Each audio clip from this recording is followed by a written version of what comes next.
Ma'am मेरा vote तो कांग्रेस को जाएगा। क्यों? क्योंकि हमारे जो लाल बहादुर शास्त्री है उन्होंने कह रखा था जय जवान और जय किसान। ठीक है, तो हमारा किसान सड़कों पर है और जवान अग्निवीर हो रखा है। तो अब जो इसके लिए जिम्मेदार तो वही है जो फिलहाल सरकार है। भी तो दिखाइए कि आपने यहाँ राम मंदिर के अकॉर्डिंग में बनाई है, लेकिन वहाँ से कितनी झुग्गी झोपड़ियाँ जो है वो हटाई भी है। तो वो फेज़ एक अच्छा फेज़ आपने दिखाया, तो आप बुरा फेज़ भी दिखाएंगे। सेंट्रल लेवल के हिसाब से कांग्रेस, क्योंकि जो राहुल गांधी है वो मुझे एक अच्छी लीडर लगते हैं कंपैरिजन टू ये नरेंद्र मोदी। तो अंकिता भंडारी केस में हमने देखा है कि अभी तक उस पर मतलब केस को हमें खुल के पता नहीं चल पा रहा है कि कौन इसमें दोषी गया है और कितनों को सजा हुई है, क्या हुई है। उस केस अभी तक वो केस मतलब लटका हुआ ही है। उत्तराखंड तक की चुनावी यात्रा आप पहुंची है कोटद्वार, और यहाँ पर कोटद्वार के जो स्टूडेंट्स हैं, जो एसएससी की तैयारी यहाँ पर तमाम बच्चे कर रहे हैं, तो उनसे हम बातचीत करेंगे कि वो उत्तराखंड के मुद्दों को लेकर क्या कुछ सोचते हैं। साथ ही साथ यूसीसी हो गया, भू कानून हो गया, और यहाँ पर किससे वोट करने वाले हैं, बीजेपी को या कांग्रेस को गढ़वाल सीट पर, ये भी इनसे हम जानेंगे। तो आइए शुरुआत करते हैं। सबसे पहले आपके पास आते हैं, आप किससे वोट करना पसंद करेंगे, भारतीय जनता पार्टी को या कांग्रेस को? मैम ये तो अभी डिपेंड करता है कि पहले चुनाव की लिस्ट जारी होती है, जब उस हिसाब से हम कैंडिडेट देखेंगे कि बीजेपी का कैंडिडेट अच्छा है या कांग्रेस का। अनिल बलूनी वर्सेस गणेश गोदियाल। मैम इनका बैकग्राउंड अभी मैंने चेक तो किया नहीं है, फिर देख के बताऊंगा कि किस हिसाब से होता है। लेकिन अगर हम पार्टी देख के वोट करते हैं, कैंडिडेट? पार्टी देख के नहीं, कैंडिडेट देख के करता हूँ, क्योंकि पार्टी डिपेंड नहीं करती, क्योंकि यहाँ का कैंडिडेट अच्छा भी हो सकता है बीजेपी का और बुरा भी हो सकता है। तो हमको देखना होता है कि कैंडिडेट ने किसने अच्छा काम किया है प्रीवियस ईयर में और किसने नहीं। तो उस अकॉर्डिंग देख के मैं वोट करता हूँ। दोनों वैसे यहाँ पे नए कैंडिडेट हैं। दूसरा यहाँ पर चलिए नेशनल थोड़ा सा बात कर लेते हैं। राहुल गांधी बढ़िया लीडर है या फिर प्रधानमंत्री नरेंद्र मोदी? मैम लीडरशिप में तो देखिए जो नरेंद्र मोदी जी हैं वो तो अच्छे हैं, लेकिन ये जितना हमने अभी देखने को मिलता है तो काफ़ी मतलब हमको जो है वो प्रोवाइड नहीं हो पाती नॉलेज की हमारे कंट्री में चल क्या रहा है। क्योंकि मीडिया के थ्रू जितने भी हम देखते हैं तो हमको सिर्फ ये देखने को मिलता है कि मोदी जी ने सिर्फ अच्छा ही किया है, उनका बैकग्राउंड फेस देखने को नहीं मिलता कि उन्होंने गलत क्या किया है। थोड़ा बहुत तो हर पार्टी का होता है कि वो अच्छा भी करती है और उनका बुरा भी होता है। जैसे मणिपुर की हिंसा है, तो मणिपुर हिंसा के बारे में भी उन्होंने मतलब मीडिया में देखने को उतना मिलता नहीं है। और आजकल जैसे लद्दाख में आंदोलन चल रहा है, लद्दाख आंदोलन का भी हमको देखने को मिलता नहीं है, क्योंकि मीडिया का ज़्यादातर फोकस होता है बीच के टाइम पे। जैसे राम मंदिर के लिए अच्छा काम है कि आपने धर्म के नाम पे अच्छा किया, राम मंदिर बनाई है, लेकिन आपने वो फेज़ भी तो दिखाई है कि आपने यहाँ राम मंदिर के अकॉर्डिंग में बनाई है, लेकिन वहाँ से कितनी झुग्गी झोपड़ियाँ जो है वो हटाई भी है।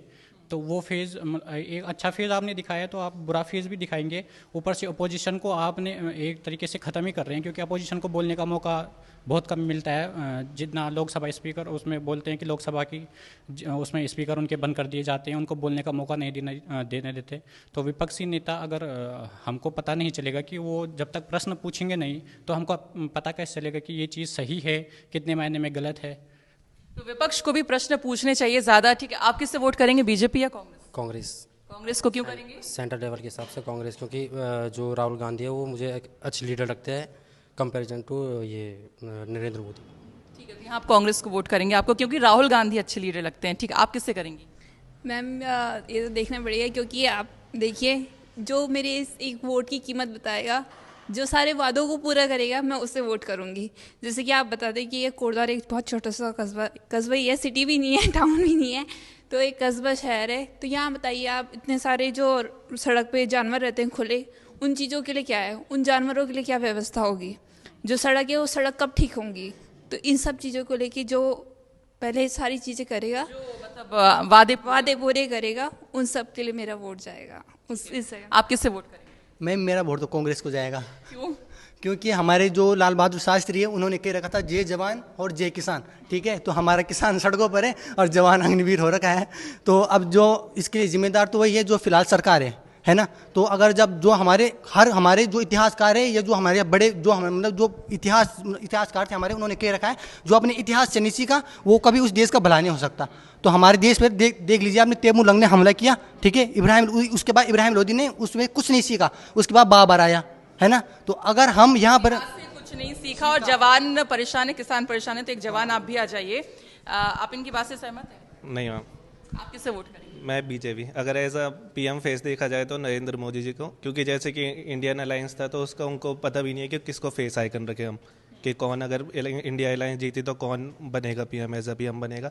बाकी जैसे कि नीतीश कुमार जी अभी अलग हुए, इंडिया अलायंस है तो उनके अलायंस मतलब वो हो गई, अब एक तरफ से साइड हो गया। कि एक प्रधानमंत्री के सामने मतलब मोदी के सामने एक अच्छा कैंडिडेट आप नहीं समझ रहे हैं कि इंडिया अलायंस से कोई चेहरा कोई हो, यस हाँ, जैसे कि उन्होंने अभी खुद में ही डिसाइड नहीं करा है कि हम किसको आगे करेंगे। इसलिए आप जो है बीजेपी को नहीं, इसके लिए नहीं, जैसे कि नरेंद्र मोदी जी अभी उन्होंने नेशनल क्रिएटर अवार्ड कराया, हर फील्ड को आगे ला रहे हैं, तो इस वजह से बीजेपी को। ठीक है। अब थोड़ा सा उत्तराखंड पे आ जाते हैं। उत्तराखंड में यूनिफॉर्म सिविल कोड जो ये लागू हो गया है, भाई पहला राज्य बन गया है, पहली बार यही ड्राफ्ट लाया, उसके बाद यही लागू कर रहे हैं। तो ऐसे में यूनिफॉर्म सिविल कोड के अंदर जैसे कई सारे चेंजेस किए गए हैं, तो इसमें एक मुख्य महिलाओं को लेके कि भाई जो लिव इन रिलेशनशिप है इसका पंजीकरण अनिवार्य कर दिया है।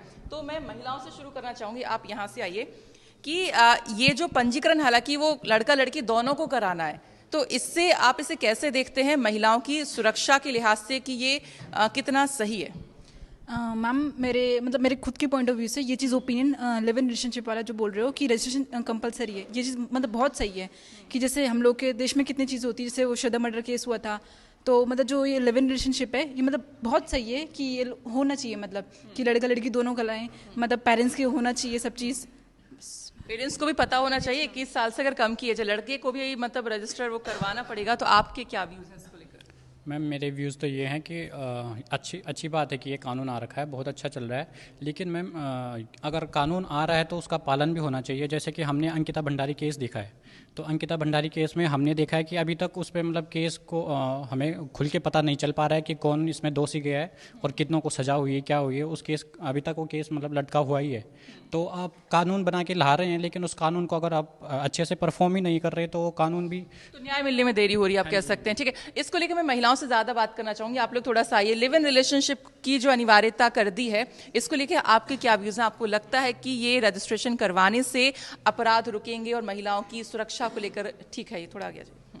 हाँ जी, अपराध रुकेंगे। उसके किसी के भी बारे में, किसी का कोई भी पार्टनर है उसके बारे में इंफॉर्मेशन, कोई अपनी बहुत सी बातें छुपाता भी है तो उन चीज़ों के बारे में भी, बैकग्राउंड के बारे में पता चलेगा। और जितने भी अपराध हो रहे हैं, बच्चे आजकल अपने पेरेंट्स से वो चीज़ें शेयर नहीं करते, लेकिन ये चीज़ें ऐसी हैं कि इनकी वजह से हमारे पेरेंट्स भी हमारे लिए सेफ़ फील करेंगे। इन चीज़ों की वजह से पेरेंट्स भी सेफ फील करेंगे। आप इस चीज़ को लेकर, मतलब इस कानून को लेकर आपका क्या कहना है? यूसीसीए इसमें यह है कि अगर जैसे कानून आ गया तो किसी के मूल अधिकारों को हनन ना हो, ये प्रायोरिटी होनी चाहिए। दूसरा, किसी के धार्मिक स्वतंत्रता को ठेस ना पहुँचे, ये होनी चाहिए।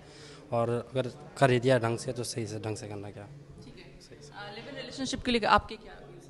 ठीक है मैम, जैसा आपने बोला कि दोनों का पंजीकरण कराना कंपलसरी है, ठीक है। उसमें ये है कि मेन बात ये कि फ़ीमेल्स को ज़्यादा सेफ्टी हो जाएगी उस चीज़ को लेकर। ऑब्वियसली अगर फीमेल्स के लिए भी सेफ्टी ज़्यादा है तो कहीं ना कहीं बॉयज़ के लिए भी थोड़ा बहुत सेफ्टी है ही। दोनों के लिए सेफ्टी, यानी कि कोई किसी के साथ मतलब फर्जी रिश्ता नहीं शुरू कर सकता है, ये सेफ ओपन रहेगा।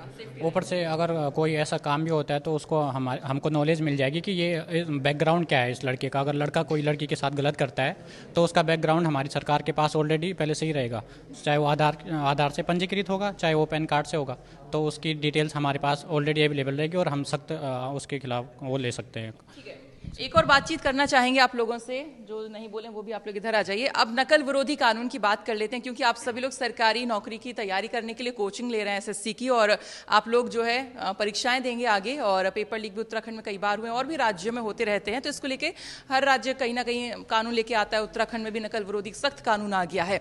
तो आप लोग आगे परीक्षाएं देंगे तो किस तरह की मतलब विचार आप लोगों के मन में चलते हैं कि भाई परीक्षाएं देंगे तो कहीं पेपर लीक तो नहीं हो जाएगा, या जो नकल विरोधी कानून है उसका मतलब इम्प्लीमेंटेशन को लेकर आप लोग क्या कहना चाहेंगे? आपको लगता है कि इसके आने से अब मतलब लगाम लगेगी नकल पे?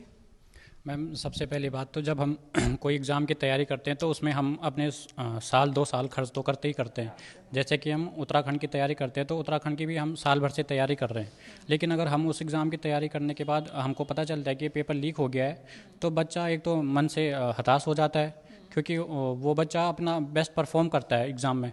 और देखो टाइम और जो हमारी लक भी बोलते हैं वो एक टाइम से हर बारी सेम नहीं हो सकता, क्योंकि मेंटलिटी डिपेंड करती है। अगर हम पेपर में बैठते हैं तो हमारा डिपेंड करता है कि हमको ये पेपर में कितना परफॉर्म करना है, कितना नहीं करना। लेकिन अगर एक बार लीक हो जाता है तो उसके बाद बच्चा उस मन से पेपर नहीं दे पाता है कि ये क्या पता दोबारा लीक हो जाए, तो कई बच्चे तो ज्वाइन नहीं कर पाते, अपने अटेम्प्ट देने के लिए नहीं जाते। आपको लगता है कि नकल विरोधी कानून से इस तरह की जो पेपर लीक हैं और जो पेपर लीक करने वाले हैं इन सब पर लगाम लगेगी, वो डरेंगे? हाँ, ये तो लगता है कि लगता है होएगा ये, पर आपको क्या लगता है इसी चीज़? मैम जैसे कि मेरे बैचमेट ने कहा कि सेम टू सेम कि हम 1-2 साल तैयारी करते हैं, फिर वही है कि अब जब पेपर एक बार ही लीक हो जाता है तो फिर दोबारा बच्चा उस तरीके से तैयारी नहीं कर पाता है। ऑब्वियसली वो बात सही है, पर अगर ये कानून आया है तो इसका पूरी तरीके से इम्प्लीमेंट होना चाहिए। इसी कानून को लेकर आपकी क्या राय है? मैम मेरा कहना तो ये है कि कानून आना जरूरी नहीं है, कानून का पालन होना जरूरी है। क्योंकि अगर कानून देखिए, पेपर तो पहले भी लीक होते थे, पर वो बात ऐसी थी कि उस समय फ़ोन नहीं था, मतलब हमारे देश इधर डिजिटल है तो हमें पता नहीं चलता था। पेपर तो लीक हमेशा होता रहता है, पर बात ये है कि अगर वो कानून ला रहे तो उन्हें उनको उस कानून का पालन भी करना चाहिए।